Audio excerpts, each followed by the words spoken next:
இன்றே டவுன்லோட் செய்து உங்கள் ஃபேவரட் ஷோக்களை என்ஜாய் பண்ணுங்க. சொல்லுங்க பாட்டி. கிளம்பிட்டியா ஐயா? இங்க உன் அண்ணனும் அரசாங்க அதிகாரிகளும் வந்துட்டாங்க.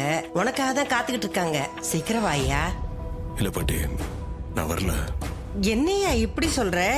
நான் தான் நேத்தே போன் பண்ணி சொன்னேன்ல, நீங்க 3 பேரும் அரசாங்க அதிகாரிங்க எதிரில் கையெழுத்து போட்டாதான் உங்க அம்மா பேர்ல இருக்கிற இந்த கோயில் எல்லாம் உங்க பேருக்கு மாறும். இப்ப வந்து திடீர்னு வரமாட்டேங்கிற, ஏயா ஏதாவது பிரச்சனையா? இல்ல பாட்டி, எனக்கு பதிலா என்னோட ஃப்ரெண்டு இளையராஜால அவன் வருவான். அவனை வச்சு இந்த காரியத்தை எப்படியாவது முடிச்சிடலாம். என்னையா என்னென்னமோ சொல்ற? எப்படியா இது? ஏயா ஏதாவது பிரச்சனையா இங்க? ஆமா பாட்டி, நான் வரலான்னு தான் இருந்தேன் பாட்டி. ஆனா அத்தாங்க வராங்க, என்னால அப்ப அங்க வர முடியாதுல்ல பாட்டி. என்னையா சொல்ற? உன் அத்தைக்காரி இங்க வராளா? அவ எதுக்கே இங்க வரா? அந்த கவர்மெண்ட் ஆபீசர்ஸ்லாம் இங்க வந்தாங்க பாட்டி. அத்தை ஊர் தலைவர்ல, அதான் டாக்குமெண்ட் சைன் பண்ணும்போது அவங்களும் அங்க இருக்கணும்னு சொன்னாங்க. அத்தை முதல்ல வரலன்னு தான் சொன்னாங்க. அப்புறம் அவங்கள கம்பல் பண்ணி கூப்பிட்டதால வரேன்னு ஒத்துக்கிட்டாங்க. அதான் எனக்கே ஒரே குழப்பமா இருக்கு பாட்டி. என்னையா அது? திடீர்னு இப்படி ஒரு சிக்கல் வந்துருச்சு.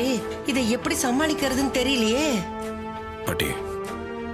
நானே இங்க வந்து அத்தை கிட்ட எல்லாம் உண்மையை சொல்லிட்டு கையெழுத்து போட்டலான்னு தான் நினைச்சேன். மாமாவும் மயிலும் வேண்டான்னு சொல்லிட்டாங்க. ஆனா எனக்கு இது தப்புன்னு தோணுது பாட்டி. இல்லையா, அவங்க சொல்றதுதான் சரி. நீங்க வந்துட்டேன்னு வச்சுக்க, இத்தனை நாள் நீ கஷ்டப்பட்டதெல்லாம் வீணா போயிடும். உங்க அம்மா இறந்ததுக்கு அர்த்தமே இல்லாம ஆயிடுயா. நம்ம 2 குடும்பமும் ஒன்னா சேரணுங்கிறது கனவாவே போயிடும். வேண்டாயா, நீ உன் ஃப்ரெண்ட அனுப்பு. மத்ததெல்லாம் நான் பார்த்து சமாளிச்சுக்கிறேன். நீ அங்கேயே இரு. சரிங்க பாட்டி.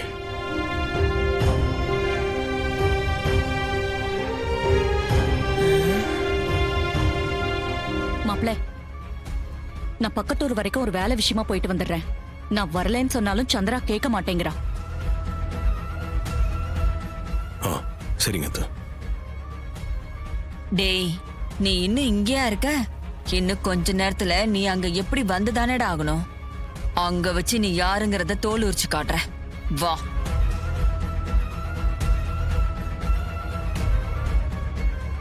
என்ன யோசிக்கிற? ஒண்ணும் இல்லக்கா, போலாம். வரேன்.